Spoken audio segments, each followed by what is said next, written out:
உங்கள் ஆரோக்கியமே எங்கள் லட்சியம். மாமியார்ஸ் அடுப்பங்கராவிலிருந்து இன்றைக்கி நீங்கள் பார்க்க போகிறது திருவையாறு அசோகா அல்வா. வீட்டிலையே ரொம்ப டேஸ்ட்டாக எப்படி செய்கிறதுன்னு பார்க்க போகிறோம். ஆக்சுவல் வீடியோக்குள்ளே போகிறதுக்கு முன்னாடி இது வரைக்கும் எங்கள் சேனல் சப்ஸ்கிரைப் பண்ணலைன்னா இப்போவே சப்ஸ்கிரைப் பண்ணுங்கள். பக்கத்தில் உள்ள பெல் ஐக்கானையும் டச் பண்ணிக்கோங்க. இந்த வீடியோவை லைக் பண்ணுங்கள், மற்றவங்களுக்கும் ஷேர் பண்ணுங்கள். வாங்க. இப்போ நாம் 100 கிராம் பாசிப்பருப்பு அதை எடுத்து ஒரு மணி நேரம் நல்லா ஊற விட்டுற வேண்டியது தான்.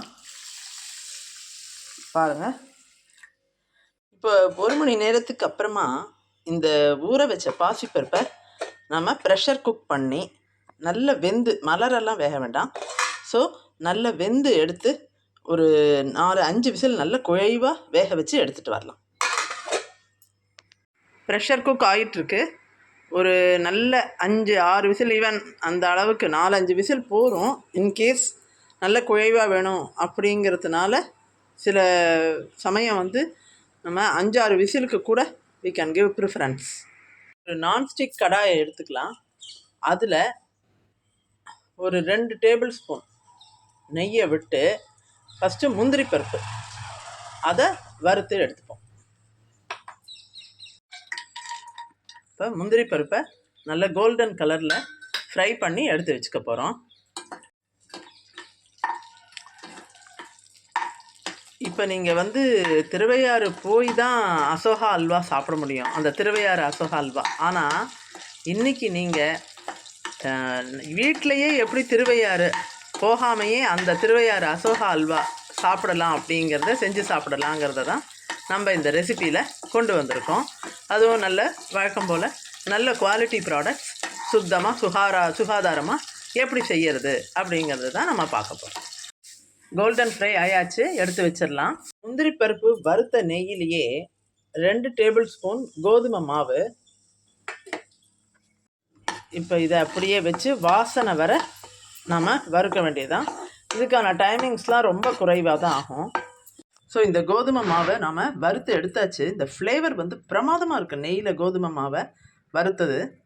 இப்போ நம்ம பாசிப்பருப்பு வெந்தாச்சு. அதை எடுத்து இந்த நான்ஸ்டிக் கடாயில் போட்டு ஒரு 2 மினிட்ஸ் கொதிக்க விட்டுடலாம். அப்போ அந்த கன்சிஸ்டன்சி லெவல் கொஞ்சம் கெட்டியான மாதிரி ஆகும். இது பாருங்கள், அப்போவே கொதிக்க ஆரம்பித்த போது இருந்ததை விட இப்போ ஓரளவுக்கு அந்த கெட்டித்தன்மை வர ஆரம்பிச்சிருக்கு.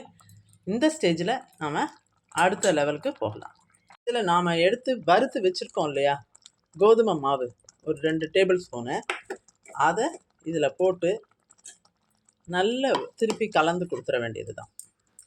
திருவையாறு அப்படின்னாலே நமக்கு அந்த அசோகா அல்வா தான் நினைவு வருது ஃபஸ்ட்டு. ஒவ்வொரு முறையும் திருவையாறு போய் சாப்பிட்டு இது ப்ராக்டிக்கலி நாட் பாசிபிள். பட் இப்போ நாம் வீட்டிலையே இன்றைக்கி வெரி சிம்பிள் ப்ரொசீஜர், ரொம்ப சிம்பிளாக அந்த திருவையாறு அசோகா அல்வாவையே வீட்டுக்கு கொண்டு வர போகிறோம். ஸோ இதை அவசியம் நீங்கள்லாம் ட்ரை பண்ணுங்கள். ட்ரை பண்ணி எக்ஸலண்ட் ரெசிபி ஆல்சோ அவசியம் செஞ்சு பாருங்கள். ஸோ இப்போ நல்ல கெட்டிப்பட்டாச்சு. அந்த கோதுமை மாவை போட்ட பிறகு நல்ல கெட்டிப்பட்டாச்சு. என்ன முக்கியமாக இதில் ஒரே ஒரு ஆஸ்பெக்ட் பார்க்கணும் அப்படின்னாக்கா, எக்காரணம் கொண்டும் எந்த ஸ்டேஜ்லேயும் இது அடிப்பிடிச்சிடக்கூடாது. அது ரொம்ப இம்பார்ட்டண்ட்டு. இப்போ எந்த டம்ளரால் கோதுமை மாவு எடுத்தோமோ அதே டம்ளரால் 1 டம்ளர் கோதுமை மாவுக்கு 1.5 டம்ளர் சர்க்கரை எடுத்துக்கலாம். நான் அளந்து வச்சுட்டேன். அதை இப்போ இந்த ஸ்டேஜில் இதில் போட்டுடுவோம். போட்டு திருப்பி கிளறிடலாம். பாருங்கள், இப்போ கொஞ்சம் தண்ணி விட்டாப்பில் இருக்கும். பட் அதையுமே கொஞ்சம் நேரத்தில் திருப்பி கெட்டியாக ஆரம்பிச்சிடும்.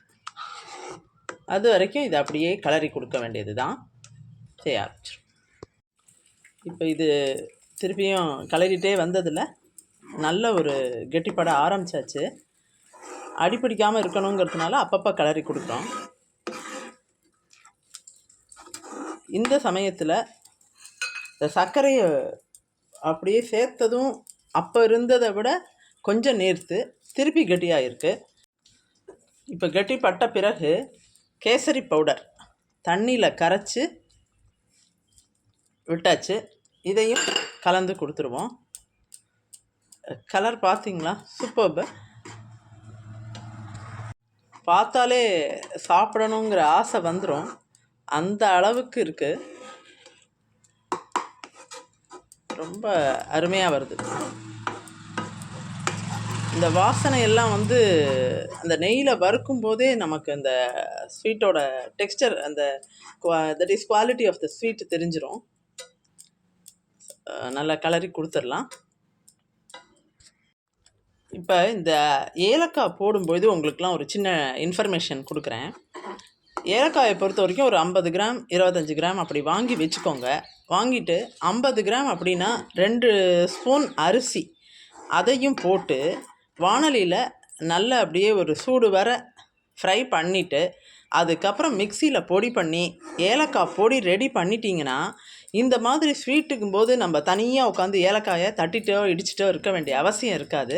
அப்படியே ஏலக்காய் பொடியே தேவையான அளவு எடுத்து இதில் போட்டுட்டோன்னா அந்த டைம் கன்சம்ஷன் மட்டும் இல்லை, அந்த டெக்ஸ்டர் லைக் இப்போ நம்ம தனித்தனியாக இடித்தோம் அப்படின்னா அது வந்து அவ்வளோ தூரம் மசியறது கிடையாது, பொடியாகிறது கிடையாது.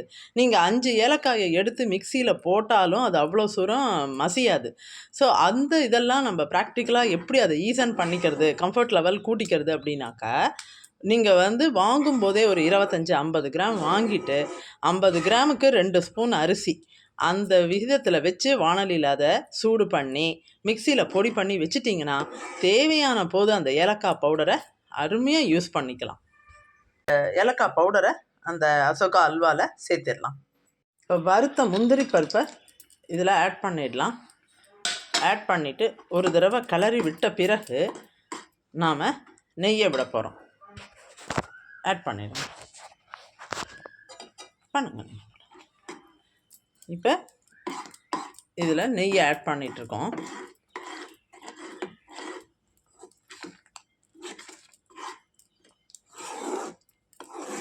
அப்படியே சுருண்டு வரும் பாருங்கள், அதுதான் வந்து பதம். இந்த நெய்யை வந்து கலரும்போது சுருண்டு வரும். இப்போ இந்த டம்ளரால் தான் நாம் இன்றைக்கி கோதுமை மாவு எடுத்தோம். நெய் வந்து 1 டம்ளர் கோதுமை மாவுனா 1/2 டம்ளர் நெய்யை இதுக்கு யூஸ் பண்ணிக்க போகிறோம். இந்த ஓரமெல்லாம் நெய் தேங்கியிருக்கு பார்த்தீங்களா, அதையும் வந்து எடுத்து அப்படி கிளறி கொடுத்துடலாம். அப்படி கிளறும்போது எல்லா இடத்துலையும் நெய் மட்டும் இல்லை, நம்ம பண்ணும்போது நமக்கு அந்த வாசனை இப்போவே வந்து ஆற்றி சாப்பிட வேண்டியது தான். அந்த ஸ்டேஜுக்கு நம்மளை அதை மனசை கொண்டு போயிடுது. ஸோ திருவையாறு போகாமல் வீட்டிலேயே திருவையாறு அல்வா, தட் இஸ் திருவையாறு அல்வானே சொல்லிவிடுவோம் பாருங்கள், அசோகா அல்வா. திருவையாறு போய் காரை நிறுத்தி அசோகா அல்வா சாப்பிட்றத விட வீட்டிலேயே திருவையாருக்கு உள்ள நினைவில் அசோகா அல்வா பண்ணி, அதுவும் த simplest procedure with the shortest time, ரொம்ப ஒரு குறைவான நேரத்தில் ஈஸியான ப்ரொசீஜரில் நமக்கு இந்த ஸ்வீட் வந்து ரெடி ஆயாச்சு. நீங்கள் எல்லாருமே இதை வந்து இதில் நான் சொல்லியிருக்கிற சின்ன சீக்ரெட் இன்ஃபர்மேஷன்ஸு பல தட் இஸ் ஜென்ரேஷன்ஸில் இதெல்லாம் ஃபாலோ பண்ணி செய்துட்ருக்கோம். ஒரு பர்டிகுலர் ஜென்ரேஷனோடு இதெல்லாம் நின்றுடக்கூடாது. அடுத்தடுத்து எல்லா மக்களுக்கும் போய் ஷேர் ஆகணும், சேரணும். ப்ளஸ் அடுத்தடுத்த ஜென்ரேஷன்ஸுக்கும் இது பாஸ் ஆன் ஆகணும்.